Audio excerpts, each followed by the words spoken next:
इन्होंने कहा कि कुछ लेडीजें आकर के ये विरोध करती हैं तो वहाँ ठेका नहीं खोला जाएगा। वो कसम इनकी पानी में चली गई जमुना जी में। कहने का तात्पर्य क्या है, ये पिंक बार और खुलवाना चाह रहे थे। पिंक बार का मतलब हर वार्ड में दो दो ठेका, वो लेडीज ही चलाती, लेडीज ही खरीदती, लेडीज ही बेचती। अब आप सोचो कि आदमी मेहनत करके आएगा, उसको बोतल के साथ बोतल फ्री मिलेगा, और घर आएगा तो घर में आएगा कि भाई 2 रोटी मिलेगा प्यार से, और घर में आएगा तो घरवाली पहले से टुल्ल पड़ी होगी बोतल के साथ, कि बोतल ढक्कन लगाना है तो लगा ले है, और ऑर्डर करके मंगा ले, दिल्ली को ब्रिटेन बना दे, क्योंकि केजरीवाल ने कहा कि दिल्ली को ब्रिटेन बनाएंगे। 14 में टाइम्स नाउ भारत को अर्नब गोस्वामी को इंटरव्यू देते हुए इन्होंने एक बात और कही थी कि मैं कभी राजनीति में नहीं आऊंगा, अपने बच्चों की कसम खाता हूं राजनीति में आए। उसके बाद 2015 का जब ये चुनाव लड़े, और जब ये आपको पता होगा जब सबसे पहली बार चुनाव जीते थे तो 21 दिन के अंदर इनकी सरकार चली गई थी, 20-21 दिन में, ठीक है। उसके बाद इन्होंने कहा था कि मैं कांग्रेस या भारतीय जनता पार्टी के साथ कभी गठबंधन नहीं करूंगा। अब ये कांग्रेस के साथ गठबंधन में भी हैं। तो सोचिए आप उस आदमी के बयान के ऊपर भरोसा कर रहे हैं जो अपने पूर्व के बयानों पर भरोसा नहीं कर पा रहा है। आप एक बात दूसरी चीज फोकस कीजिए, अरविंद केजरीवाल जो नेता हैं, मैं तो सबसे पहले कहना चाहूंगा कि अगर 21 दिन का समय मिला है तो तुम ये लोकसभा चुनाव से ज़्यादा फोकस पता है किस चीज़ के ऊपर करो, उससे ज़्यादा फोकस तुम इस चीज़ के ऊपर करो कि ये जो तुमने रायता बिखेर रखा है उसे समेटना कैसे है। अपने डॉक्यूमेंट ढूंढना शुरू कर दो कि आगे की बेल किस चीज़ के ऊपर लूँगा, अपनी बीमारी को बढ़ाओ कि आगे की बेल की अगली कौन सी बीमारी दिखा करके लूँगा। ये दिखा करके मत बोलो कि तुम देश की राजनीति को बदल दोगे। अब तुम जयप्रकाश नारायण थोड़ी हो, अटल बिहारी वाजपेयी थोड़ी पैदा हो गए हो कोई। दोस्तों नमस्कार, मैं हूं रोहित शर्मा और आप देखना शुरू कर चुके हैं हिंदुस्तान 9 न्यूज़। इलेक्शन का दौर है और केजरीवाल जेल के अंदर से अब जमानत पर बाहर आ चुके हैं। केजरीवाल जेल के अंदर थे, सुप्रीम कोर्ट ने चुनाव कैंपेन करने के लिए उनको जमानत दी है कि वो जाएं और चुनाव का कैंपेन करें। और बाहर आते ही केजरीवाल ने हनुमान मंदिर में जाकर फिर भारतीय जनता पार्टी को एक नज़रिए से जो कोसना शुरू किया है, फिर से तानाशाह जो वो बोलते आ रहे थे वो बोलना शुरू किया। आज तो इतना तक कहा कि Bharatiya Janata party 1 nation 1 leader चाहती है, एक राष्ट्र का एक नेता, वो केवल प्रधानमंत्री नरेंद्र मोदी रहे। वसुंधरा राजे की राजनीति को ख़त्म किया, उधर से मध्य प्रदेश से वहाँ के मुख्यमंत्री शिवराज सिंह चौहान की राजनीति को ख़त्म किया, हरियाणा से खट्टर जी की राजनीति, और अब अगला नंबर मुख्यमंत्री योगी आदित्यनाथ का है। इन सब चीज़ों पर दिल्ली की जनता से जानते हैं कि ये क्या कहती है, इनकी राय क्या है। क्या नाम भाई साहब? नीतीश ठाकुर। नीतीश जी, केजरीवाल कह रहे हैं एक एक करके सबको खा जाएं प्रधानमंत्री मोदी, तानाशाही चाहते, पूरे देश में तानाशाही रहे। आपने जब सबसे पहले इंट्रो दिया तो उस बीच में आपने एक वाक्य यूज़ किया कि भारतीय जनता पार्टी के जो वो हैं वो सारे के सारे लोग चाहते हैं कि 1 नेशन 1 लीडर। तो आप एक बात बताइए, अगर आप आम आदमी पार्टी के कार्यकर्ताओं से पूछेंगे तो वो भी अरविंद केजरीवाल का ही नाम लेगा। आप अगर समाजवादी पार्टी के कार्यकर्ताओं से पूछेंगे तो अखिलेश यादव का नाम लेगा। आप अगर तृणमूल कांग्रेस के कार्यकर्ताओं से पूछेंगे तो वो ममता बनर्जी का नाम लेंगी। आप अगर आरजेडी के कार्यकर्ताओं से पूछेंगे तो लालू, नीतीश या फिर इन सब का ही नाम लेंगे, आरजेडी जेडीयू के कार्यकर्ता। तो उसी प्रकार से भारतीय जनता पार्टी के कार्यकर्ता अगर नरेंद्र मोदी का नाम लेते हैं, उनके लिए एक लीडर वो है, उनके लिए वो एक माननीय लीडर है, तो इसमें अरविंद केजरीवाल को क्या समस्या होनी चाहिए। और दूसरी चीज़, अगर अरविंद केजरीवाल खुद इतने दूध के दिले, वो कह रहे हैं कि इन्होंने सबकी राजनीति को ख़त्म कर दिया। वसुंधरा राजे की राजनीति कैसे ख़त्म हो गई जब शिवराज सिंह चौहान को अभी आप गारंटीड लिखवा के ले लीजिए, उनको मेंबर ऑफ पार्लियामेंट बना करके मंत्रालय दिया जाएगा। इनकी राजनीति ख़त्म नहीं की जा रही है, बढ़ाई जा रही है। और दूसरी चीज़, आप एक और चीज़ फोकस करिए, अरविंद केजरीवाल ने किसकी राजनीति ख़त्म की, अब वो भी सुनिए। मनीष सिसोदिया को जेल भेज दिया, पैसा खुद के जेब में लिया, मनीष सिसोदिया जेल में सड़ते रह गए, उनकी राजनीति खत्म की।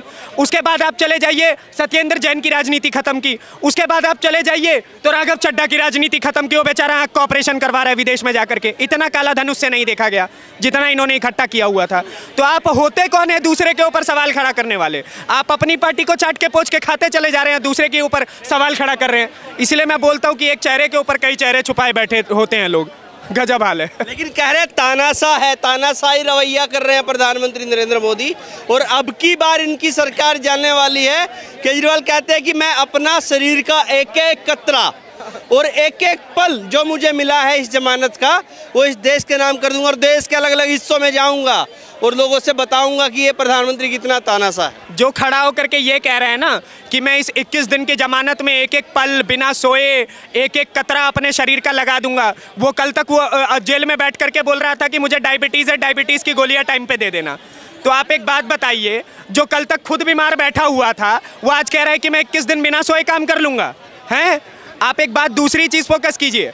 अरविंद केजरीवाल जो नेता हैं, मैं तो सबसे पहले कहना चाहूँगा कि अगर 21 दिन का समय मिला है तो तुम ये लोकसभा चुनाव से ज़्यादा फोकस पता है किस चीज़ के ऊपर करो, उससे ज़्यादा फोकस तुम इस चीज़ के ऊपर करो कि ये जो तुमने रायता बिखेर रखा है उसे समेटना कैसे है। अपने डॉक्यूमेंट ढूंढना शुरू कर दो कि आगे की बेल किस चीज़ के ऊपर लूँगा, अपनी बीमारी को बढ़ाओ कि आगे की बेल की अगली कौन सी बीमारी दिखा करके लूँगा। ये दिखा करके मत बोलो कि तुम देश की राजनीति को बदल दोगे। अब तुम जयप्रकाश नारायण थोड़ी हो, अटल बिहारी वाजपेयी थोड़ी पैदा हो गए हो कोई।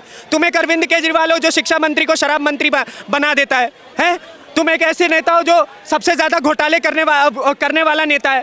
तुम एक ऐसे मुख्यमंत्री हो भारत के इतिहास में जो मुख्यमंत्री होते हुए सबसे पहली बार कोई मुख्यमंत्री जेल में गया है।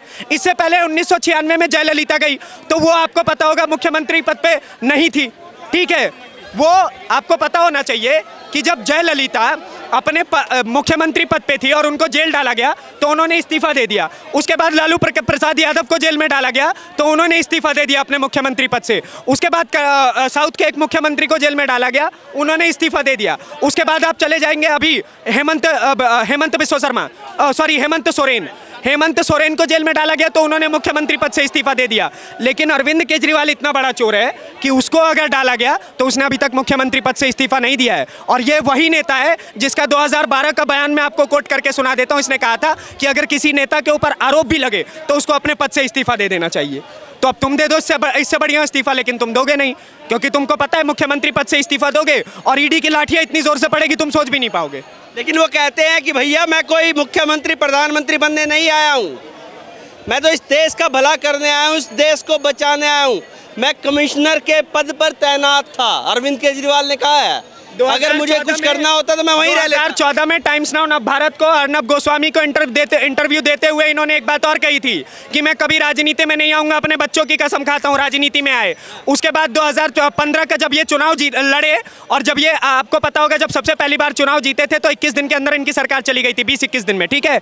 उसके बाद इन्होंने कहा था कि मैं कांग्रेस या भारतीय जनता पार्टी के साथ कभी गठबंधन नहीं करूंगा। अब ये कांग्रेस के साथ गठबंधन में भी हैं। तो सोचिए आप उस आदमी के बयान के ऊपर भरोसा कर रहे हैं जो अपने पूर्व के बयानों पे भरोसा नहीं कर पा रहा है, जो कल तक अरे जिसकी राजनीति झूठ पे टिकी हुई है आप उसके बयान पे भरोसा कैसे कर सकते हैं। ये कह रहा था कि भाई बिजली मुफ्त में दे दूंगा, फिर जब इसको इसकी औकात पता लगी तो अब ये कह रहा है कि अगर बिजली मुफ्त में चाहिए तो हाँ वाला स्लैब भरो या ना वाला स्लैब भरो, अगर नहीं चाहिए तो। आप एक बात बताइए, घोटालों का अगर सबसे प्रमुख सरदार किसी को कहा जाएगा, घोटाला शब्द खुद का नाम बदल करके अगर कुछ रखना चाहेगा तो अरविंद केजरीवाल होगा, गारंटीड मैं ये बात कर रहा हूं। घोटाले को कोई चाहे, घोटाला इक्वल टू अरविंद केजरीवाल। हाँ बिल्कुल ऐसा है ना। देखो सुनो, हाँ ये बच्चे ने जो कहा, देखो हर आदमी अपने अनुभव से कहता है। आप देखेंगे ये सबको पता है कि इन्होंने सबसे पहले अन्ना हजारे जी को गुरु बनाया। अच्छा। और गुरु बना करके उनको तो हाजमे की पुड़िया दे दी और खुद आगे आ गए। अच्छा, इन्होंने कहा कि लोकपाल विधेयक लाएंगे हम, लोकपाल विधेयक लाएंगे हम। आज तक लोकपाल विधेयक नहीं आया। इन्होंने कहा कि मैं सरकारी कोई भी सुविधा नहीं लूँगा, कसम खाए वो कसम खाई पानी में जमुना जी में चली गई। इन्होंने कहा कि हम जो है कोई भी सुविधा नहीं लेंगे सरकार की और सादा फ्लैट में रहेंगे, वो कसम पानी में चली गई। इन्होंने भारत में सबसे ज़्यादा विधायकों की सैलरी जो है वो दिल्ली की बढ़ा दी। दिल्ली की सबसे ज़्यादा विधायकों की सैलरी पूरे भारत में बढ़ा दी, वो कसम इनकी जमुना जी में चली गई। उसके बाद में आप देखेंगे कि इन्होंने कहा था कि मैं दिल्ली को ब्रिटेन बना दूंगा। इन्होंने कहा कि दिल्ली को ब्रिटेन बना दूंगा। आप देखेंगे कि दिल्ली को ये ब्रिटेन बनाएंगे। इन्होंने बोतल के साथ बोतल फ्री कर दी, है ना, वो कसम पानी में चली गई। इन्होंने कहा कि कुछ लेडीजें आकर के ये विरोध करती हैं तो वहाँ ठेका नहीं खोला जाएगा, वो कसम इनकी पानी में चली गई जमुना जी में। कहने का तात्पर्य क्या है, ये पिंक बार और खुलवाना चाह रहे थे। पिंक बार का मतलब हर वार्ड में दो ठेका, वो लेडीज ही चलाती, लेडीज ही खरीदती, लेडीज ही बेचती। अब आप सोचो कि आदमी मेहनत करके आएगा, उसको बोतल के साथ बोतल फ्री मिलेगा, और घर आएगा तो घर में आएगा कि भाई 2 रोटी मिलेगा प्यार से, और घर में आएगा तो घरवाली पहले से टुल्ल पड़ी होगी बोतल के साथ कि बोतल ढक्कन लगाना है तो लगा ले, है, और ऑर्डर करके मंगा ले दिल्ली को